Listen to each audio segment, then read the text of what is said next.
Bonjour et bienvenue. Aujourd'hui, on va plonger dans un des textes les plus denses, les plus argumentés et franchement les plus passionnés du Nouveau Testament, l'Épître aux Hébreux.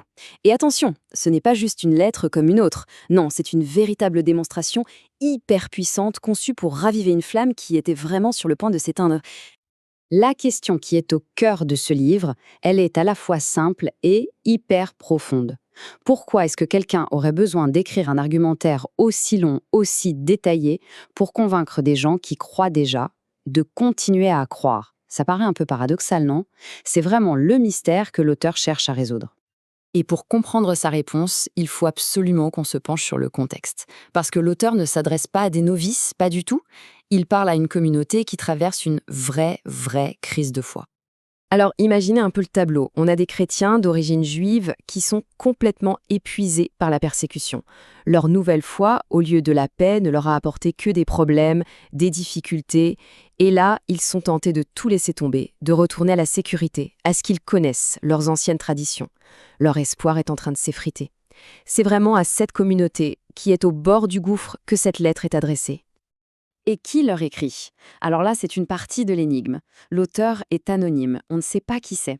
Mais une chose est sûre, son argumentation, elle, révèle une connaissance hyper profonde des Écritures et une maîtrise théologique qui est juste impressionnante. C'est un guide mystérieux, mais un guide absolument brillant. Alors, quelle est la solution qu'il propose cet auteur mystérieux? Il ne se contente pas de donner des petites tapes dans le dos ou de simples encouragements. Non, non. Il construit un argumentaire hyper méticuleux qui tourne autour d'une idée centrale, la supériorité absolue de Jésus. D'abord, il commence fort. Il compare Jésus aux anges. Il faut bien comprendre que pour son auditoire, les anges, c'était des messagers divins de la plus haute importance. Mais l'auteur, lui, il est très clair. Les anges, ce sont des serviteurs, des créatures. Jésus, par contre, c'est le Fils, le reflet même de la gloire de Dieu. En fait, il n'est pas un messager parmi d'autres. Il est le message. La différence est fondamentale. Et l'argument monte encore d'un cran. Et Moïse, alors? La figure la plus vénérée du judaïsme, rien que ça. Eh bien, l'auteur le décrit comme un serviteur fidèle, oui, mais un serviteur dans la maison de Dieu. Jésus, lui, est le fils fidèle sur la maison. Vous voyez la nuance? Il n'est pas juste une partie du système, c'est lui le constructeur, l'héritier de tout. Et là, l'argumentation atteint son sommet en présentant Jésus comme le grand souverain sacrificateur. Dans l'ancien système, le prêtre, c'était le médiateur. Il était indispensable entre le peuple et Dieu. Eh bien, l'auteur affirme que Jésus remplit ce rôle, mais de manière parfaite et surtout compatissant. Il comprend nos faiblesses, il intercède pour nous et il nous offre un accès direct, définitif à Dieu. Ce rôle de grand prêtre nous amène tout droit au concept central de l'épître, l'idée d'une alliance nouvelle et meilleure. Juste un petit rappel, une alliance, qu'est-ce que c'est? C'est une promesse sacrée, un pacte, un contrat si on veut, qui définit toute la relation entre Dieu et l'humanité. C'est vraiment le cadre de toute l'histoire de la Bible. Et ici, la comparaison, elle est juste saisissante. D'un côté, l'ancienne alliance, elle demandait des sacrifices d'animaux, encore et encore. Elle était écrite sur des tables de pierre et l'accès à Dieu était très limité. Il fallait passer par des prêtres. De l'autre, la nouvelle alliance, celle qui est inaugurée par le sacrifice unique de Jésus, elle est écrite dans les cœurs et elle offre un accès direct, personnel, à Dieu. Le point crucial ici, c'est que ce n'est pas juste une mise à jour, c'est une transformation radicale de la relation. Bon, après toute cette argumentation théologique assez dense, l'auteur change complètement de ton. Il passe de la pure doctrine à l'inspiration humaine et il nous présente ce qu'on appelle souvent la galerie des témoins ou le panthéon de la foi. C'est magnifique. Il nous rappelle, par exemple, Abraham, le type qui a tout quitté juste sur la base d'une promesse dont il ne verrait jamais l'accomplissement de son vivant. Sa foi était entièrement tournée vers l'avenir, vers ce qu'il ne pouvait pas voir. Puis il évoque Moïse. Moïse qui a préféré la souffrance avec le peuple de Dieu plutôt que tous les trésors de l'Égypte. C'est un choix radical quand on y pense.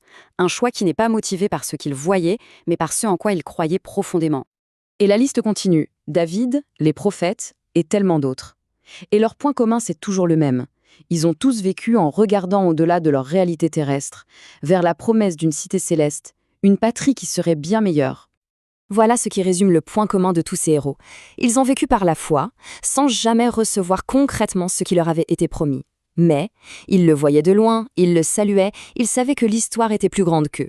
C'est une perspective incroyable. Et c'est fort de tous ces exemples que l'auteur ramène son propos à ses lecteurs, à ceux qui sont en crise.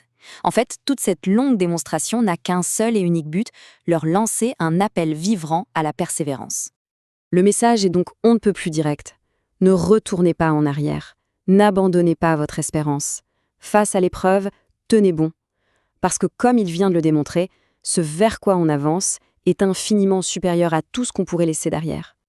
Et attention, cette persévérance, ce n'est pas juste une belle idée abstraite. Non, elle se traduit par des actions très concrètes, une fois vécues au quotidien. L'auteur insiste, aimez-vous les uns les autres, honorez vos engagements, détachez-vous de l'amour de l'argent et faites confiance à vos guides spirituels. C'est comme ça qu'une foi durable se manifeste dans la vraie vie. Et quel est le fondement de tout ça, le socle de cette persévérance? C'est cette affirmation, si simple et si puissante, dans un monde qui change tout le temps, face à des émotions qui fluctuent, face aux persécutions.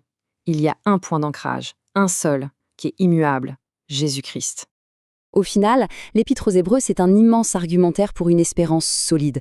Une espérance qui n'est pas basée sur des circonstances favorables, mais sur une réalité qui dépasse tout, la promesse d'un royaume qui ne peut pas être ébranlé.